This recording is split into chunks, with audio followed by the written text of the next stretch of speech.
If you find a man who is ready for destiny, one of the ways you will know is his focus.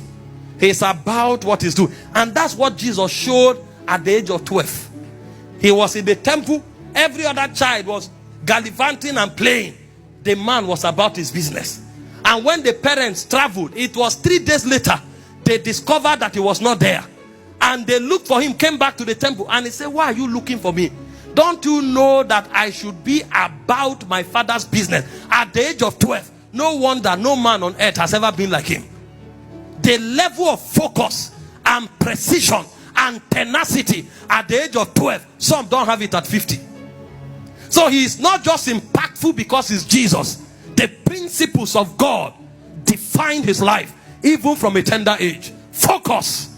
Many persons are all over the place, and that's why they cannot go anywhere. In Matthew 6:22, he said, if your eyes be single, he said, then your whole body will be flooded with light.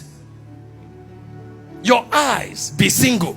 In the Western world, they have understood the significance of focus. And so when a child wants to be a footballer, they take them to the academy, sometimes from the age of 5. Every day they must touch the ball. Every day. That is training and mastering focus. They play it all their lives. And they learn this value so much that when you go to their house, everything is about football. And the same thing applies to every champion in every corridor. Go to the house of a boxer. You will see every corner. You either see a gym or you see a punching bag. He's doing everything to develop capacity. And then you'll find the lecturer design his house like a bouncer. Because it's trend. And then you are wondering, where are you going to? What you should have is libraries and books. Because your environment reveals your focus. When you find a man who is not focused, it shows in his environment. You come to the house of a preacher. There's no personal room for prayer. There's no study room. And that preacher says he wants to be a voice to his generation.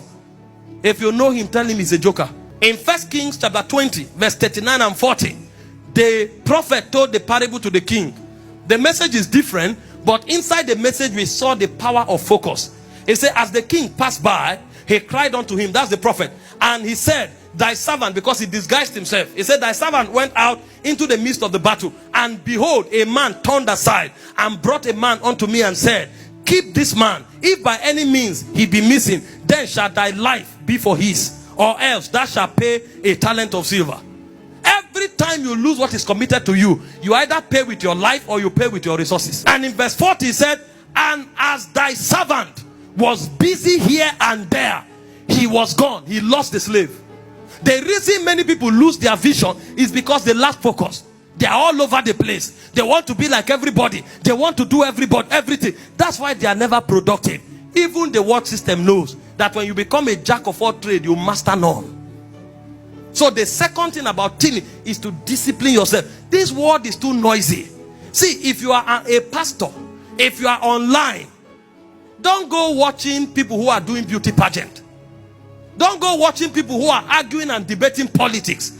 Sit only on messages. It will take a lot of power, focus power, to be able to restrain yourself like that. And then you are there watching what will improve you. If you are a businessman, sit down, study businessmen, watch their lives, watch what they do, watch what they say.